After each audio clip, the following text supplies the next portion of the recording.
चलिए, आज हम बिहार बोर्ड के एग्ज़ाम का तैयारी कर रहे हैं हम सभी मिलजुल करके। देखिए, बार बार बिहार बोर्ड में पूछे जाते हैं ऑब्जेक्टिव में वास्तविक संख्या से। वास्तविक संख्या का आज कुछ प्रश्न लाए हैं आप लोगों के बीच में। 5 प्रश्न लाए हैं। पांचों प्रश्न का बारी बारी से हम हल करेंगे और ध्यान से देखेंगे कि ये बहुत इम्पोर्टेंट सब क्वेश्चन है जो कि बार बार पूछे जाते हैं बिहार बोर्ड में। ठीक है, अब चलते हैं। ये बार बार जो पूछे जाते हैं, क्यों ना इनको घोर के पीजिए, इनको जो है घोर के पी जाया करो। लगता है कि घोर के पी जाना, ये नहीं कि डायरेक्ट इन्हीं को घोर के पी जाना है। सवाल को बना करके दिखाना है, माइंड में लेना है कि मेरा सवाल कहता क्या है, ताकि बिहार बोर्ड में आए तो एक बार में उतना ज़्यादा टिप्स ना लगाना पड़े, एक बार में हल हो जाए। देखते हैं क्या कहता है कि 130, यदि 130 बराबर 15 गुना 8 प्लस 10 एवं 15 बराबर 15 5 गुना 3 बराबर 0 हो तो 130,15 का मोसो ज्ञात करें। मोसो ज्ञात करना है सबसे पहले बड़ी बात, मोसो ज्ञात करना है। ये जो हम लोगों को दिया है इतना गुमराह करने के लिए दिया है। गुमराह क्यों करने के लिए दिया है अभी बता दे रहे हैं गुमराह कैसे हो रहा है। ये जो है 130 बराबर 15 गुना 8, 15 8 है 120 प्लस 10, 15 8 है 120 प्लस 10 बराबर 130। क्या 130 बराबर 130 हो गया। एवं और क्या है 15 बराबर 5 गुना 3, 5 गुना कितना किया है 3, 5 गुना 3 5 दिया 15, 15 का 15 हो गया। अब यहाँ तक की सवाल को हटाओ, छोड़ दो। मेरा सवाल कहता क्या है, ध्यान से देखो। कहता है 130 और 15 का मोसो ज्ञात करना है। क्या करना है 130 और 15 का मोसो ज्ञात करना है, मोसो निकालना है। मोसो निकालने के लिए इस सवाल को हटा दो। कितना कहता है कि सवाल में क्या है, कैसे बनेगा, कितना बच्चा के दिमाग में ही आता है। तो लेकिन यहाँ उतना करने का मकसद नहीं है। ये सब मेरा मकसद सिर्फ ये है कि मोसो कहता ज्ञात करने के लिए, सिर्फ मोसो कहता ज्ञात करने के लिए, मोसो सिर्फ ज्ञात करना है और इसके अलावा कुछ नहीं करना है। ध्यान से देखते हैं अब मोसो कैसे ज्ञात करना है। ध्यान से देखो, अभी सब बच्चे अच्छा से देखो। मोसो हम ज्ञात करते हैं, आप लोगों के बीच में दिखाते हैं। यानी कि सबसे बड़ा छोटा अंक कौन सा है 15। 15 से फिर भागा करेंगे किससे, 15 से भागा करेंगे 130 में, 130 में। हल मोसो ज्ञात करना है तो हल हल लिखेंगे बराबर इतना हो गया। तो 15 8 120 0, 3 में से 2 गया 1 और इधर कटे। अब ये इससे छोटा अंक है तो हम इससे एचसीएफ कर सकते हैं। तो अब देखिए जब इससे एचसीएफ करेंगे तो अब हमको प्राप्त होता है 10। एक मरतब में लग गया। समझ में आ रहा है दोस्तों? हाँ, ध्यान से समझिए, यहाँ ध्यान दीजिए।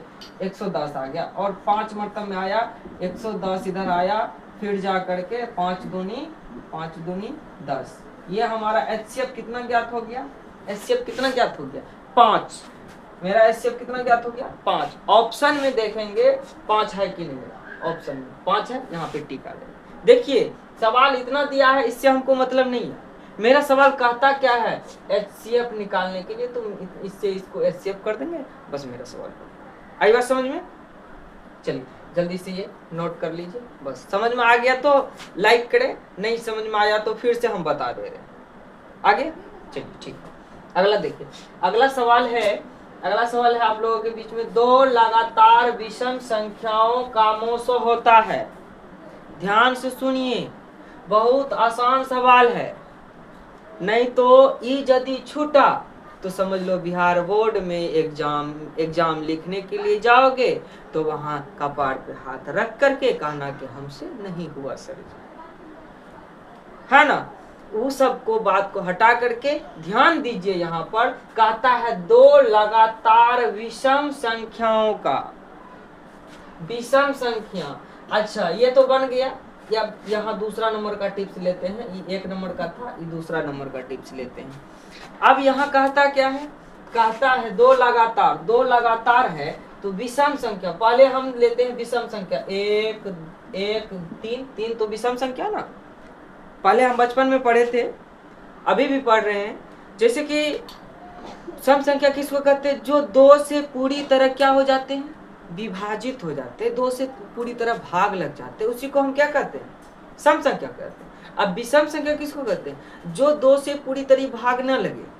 मान के चलो एक पूरी तरीके से विषम संख्या को लगता है नहीं, एक के बाद 3 आता है, 3 के बाद क्या आता है? 5 आता है, 5 के बाद 7 आता है, 7 के बाद क्या, ये सब आते जाते रहेंगे जो दो से पूरी तरीका से विभाजित नहीं होंगे। तो हमरा क्या कहता है? ये विषम संख्या कहता है। विषम संख्या को करना क्या है? विषम संख्या का मोसो क्या होगा? दो लगातार विषम संख्याओं का मोसो क्या होगा?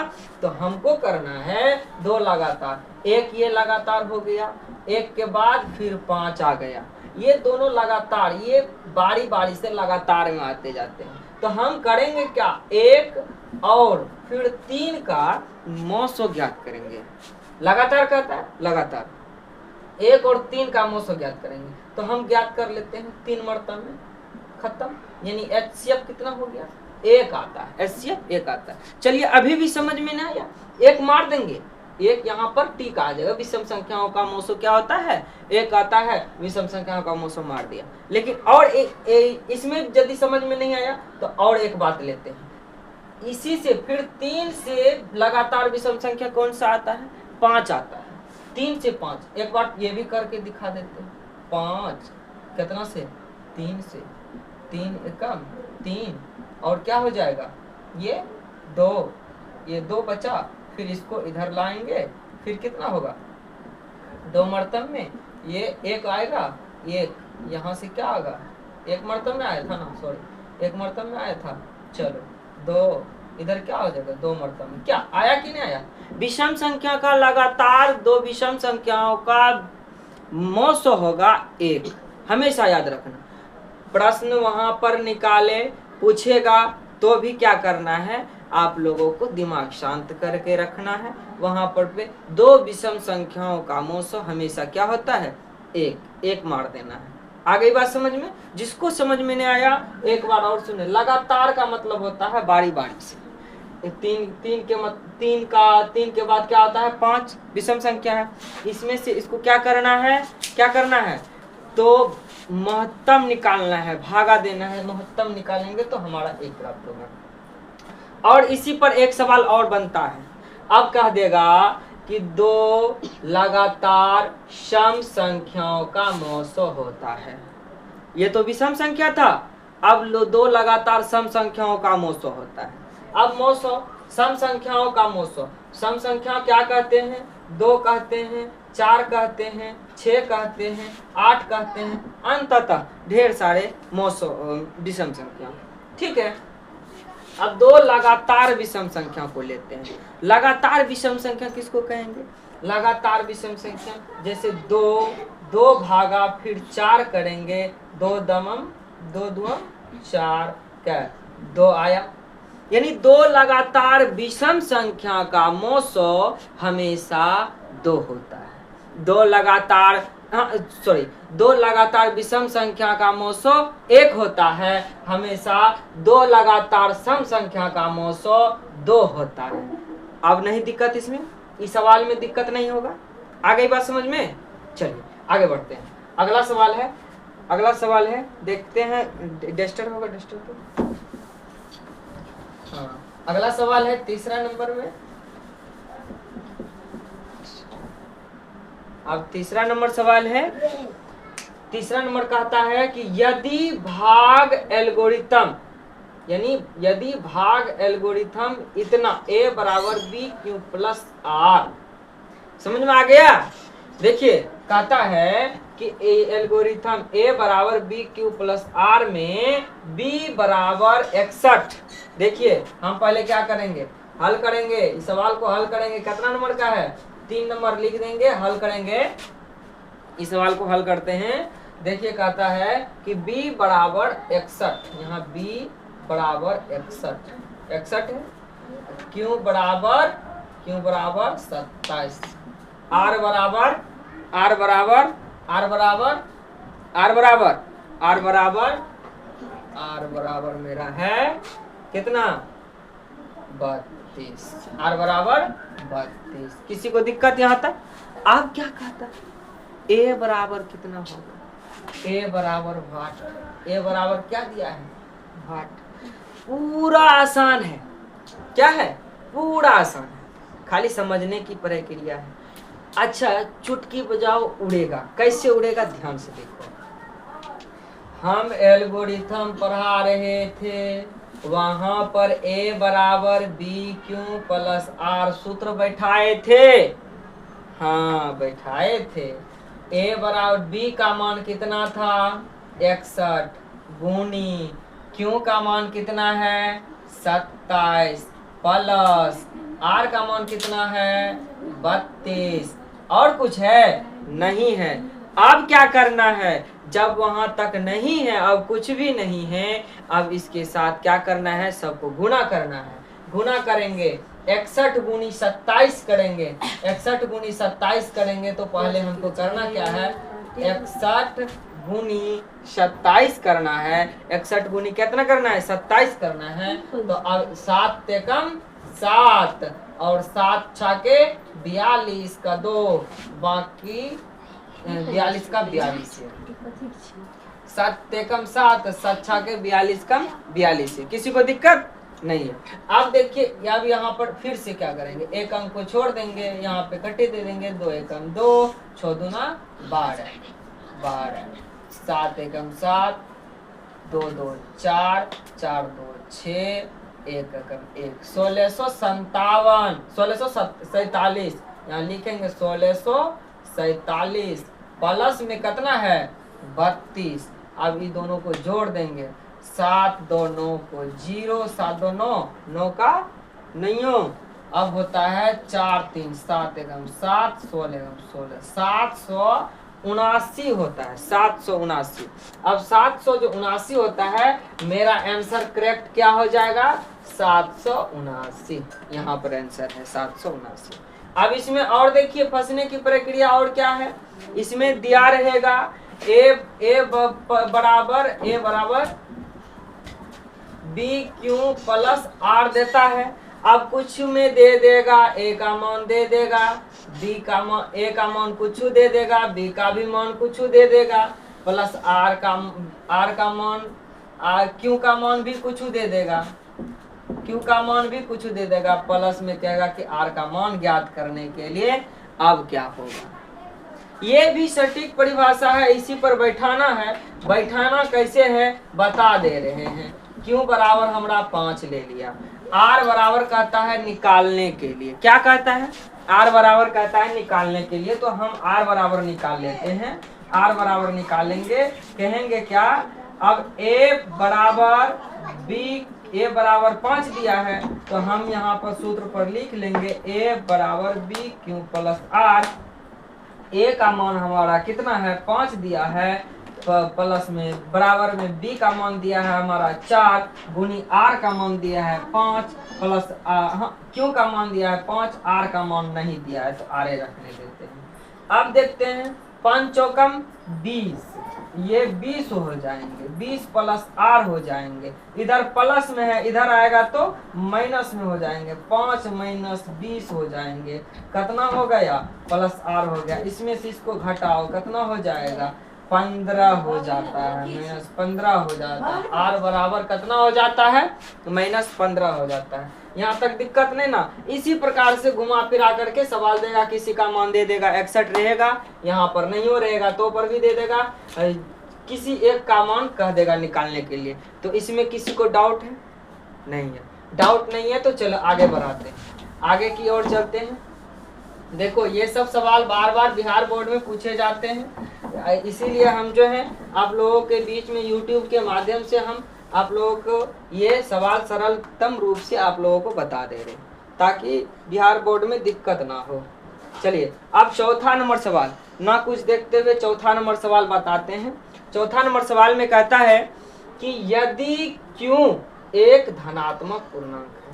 देखिए बहुत बरकाटा का सवाल नहीं है, पूरा हौला सवाल है, लेकिन समझने की प्रक्रिया होनी चाहिए। यदि Q एक धनात्मक पूर्णांक है तो निम्नलिखित में से कौन सा धनात्मक विषम पूर्णांक होंगे? विषम पूर्णांक। अब इसमें से करना क्या है? विषम पूर्णांक कहता है कोई धनात्मक पूर्णांक, हम धनात्मक पूर्णांक पहले हम क्या करेंगे, एक तरफ से लेंगे। ए नंबर का ऑप्शन क्या है? 6Q+1 है ना। अब इनको देखेंगे, हम Q के जगह पर 1 रख लेते हैं। क्या करेंगे?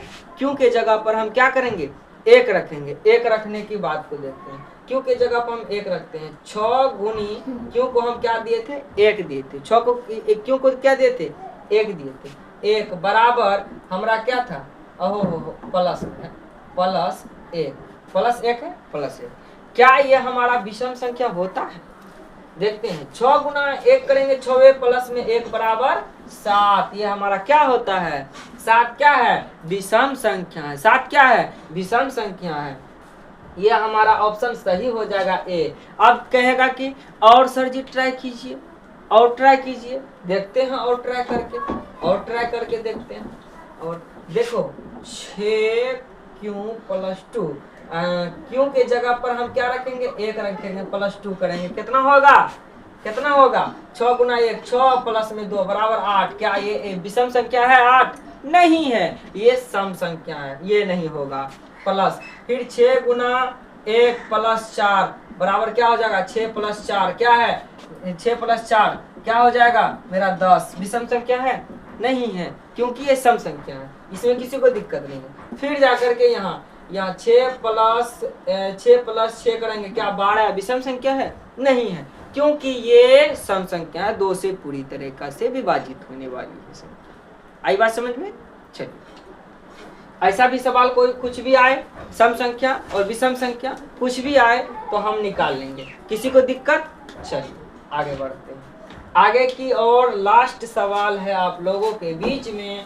बहुत अच्छा सवाल है, बहुत मेहनत करने वाली सवाल है, और इसको मेहनत उतना नहीं करना है, लेकिन हम सरलतम रूप से बता देंगे, 1 मिनट में समझ जाओगे। कहता है यदि 156, क्या कहता है? यदि 156 बराबर, ये क्या है? 2x 2 पर पावर x 3 पर पावर y गुना 13 पर पावर कितना है? z है। तो वो तो x + y + z का मान ज्ञात करें। देखिए, लगता होगा पूरा भारी सवाल लगता होगा, लेकिन इसको चुटकी बजाओ खल्लास, चुटकी बजाओ खल्लास। कैसे? ध्यान से देखो। अब यहाँ पर कहता है 156 का कुंची करना है। हम क्या करेंगे? 156 को अभाज्य गुणनखंडन कर लेंगे। 156 को क्या करेंगे? अभाज्य गुणनखंडन। क्या 2 मर्तब में कितना आएगा? इसका आधा करो। 156 को आधा करेंगे 2 मर्तब में कितना आएगा? यह होता है 7 दूना 14, 1 8 दूना 16, 178। ये फिर 2 मर्तब में लगेगा, कितना आएगा? 36 दूना 72, 98, 39 दूना 78। फिर ये कितना मर्तब में लगेगा? 3 मर्तब में। 13 तिया 39, 3 और 3 एकम 13 एकम, सॉरी यहीं तक रहेगा, नहीं यहाँ तक नहीं, 13 मर्तब में 1। यहाँ तक किसी को दिक्कत नहीं है। ध्यान से देखिए, 156 है, यहाँ पे 156 लिख दिया। लिख देने के बाद यहाँ पे क्या होगा? 2 पर क्या गो पावर है? 2, ये 2। और 3 पर क्या गो पावर है? कुछ नहीं। और 13 पर क्या गो पावर है? कुछ नहीं। अब देखेंगे कि n का मान, x का मान कितना होता है, y का मान कितना होता है, z का मान कितना होता है। ठीक है, अब देखिए n का x के जगह पर क्या हो जाएगा? अब यहाँ पर हमारा था सवाल में कि 2x गुनी 3y गुनी 13z, है ना। अब यहाँ पर कहना है x के जगह पर हमरा कौन ची आ जाएगा, यहाँ पर x plus Y plus Z का मान कहता था ज्ञात करने के लिए। x के जगह पर मेरा कौन ची आया, 2 आया, x के जगह पर 2 प्लस y के जगह पर मेरा कौन सी आया, कुछ नहीं तो 1, कुछ नहीं तो 1 प्लस z के जगह पर क्या आया, कुछ नहीं तो 1 पावर आधा, कितना, y के पावर 1, यानी 3 का पावर कितना था, 1 था, 13 का पावर कितना था, 1 था। इसीलिए हम क्या करेंगे, 2 1 3 1 4, मेरा ऑप्शन में 4 है बबुआ, देखो ऑप्शन में 4 है तो ठीक है, किसी को दिक्कत तो नहीं है। अब एक सवाल और इसी पर बना देता है, बिहार बोर्ड में घुमा फिरा करके पूछ देता है। कैसे पूछता है, ध्यान से देखिए कैसे पूछता है। अब इसी को हमरा कहेगा क्या, इतना दिया हुआ रहेगा, कितना दिया रहेगा, इतना दिया हुआ रहेगा, कहेगा कि x plus Y plus Z बटे 2 कर दो, कर देगा। कहेगा कि इसका मान निकालने के लिए, देखो मान तो यहाँ पर निकाला हुआ था, x का मान कितना था, 2 था, प्लस में हमरा यहाँ पर x plus Y plus Z बटे 2 कहा ना, x का मान कितना निकला था, 2 निकला था, प्लस में y का मान कितना निकला था, 1 निकला था, प्लस में z का मान कितना निकला था, 1 निकला था। अब बटे 2 कर देना है, बटे क्या करना है, 2 करना है, बटे 2 करना है तो क्या करेंगे, 2 1 3 1 4, 4 बटे 2 बटे क्या होगा, यहाँ पर 2, यहाँ पर क्या हो जाएगा 2। किसी को दिक्कत, आंसर में यदि 2 रहेगा मार देंगे 2। ऐसा सवाल घूमचा फिरचा के खूब पूछेगा, लेकिन आपको फंसना नहीं है और मेरे चैनल पे बने रहिए। और बारी बारी से आप लोगों का आज वास्तविक संख्या का 5 को बताएं, कल भी कुछ देर के बाद फिर से क्लास चलेगी, फिर कुछ देर के बाद अभी कुछ काम के कारण हम जा रहे हैं, इसीलिए कुछ देर के बाद फिर से ये जो है 5 को बताए हैं। और ऐसा ही BBI क्वेश्चन पाने के लिए आप सब्सक्राइब कर लें, नीरज NK स्टडी ऑफिशियल 96 को सब्सक्राइब कर लें। धन्यवाद, मैं आपका ऐसा ही वीडियो लाते रहेंगे। धन्यवाद, जय हिंद।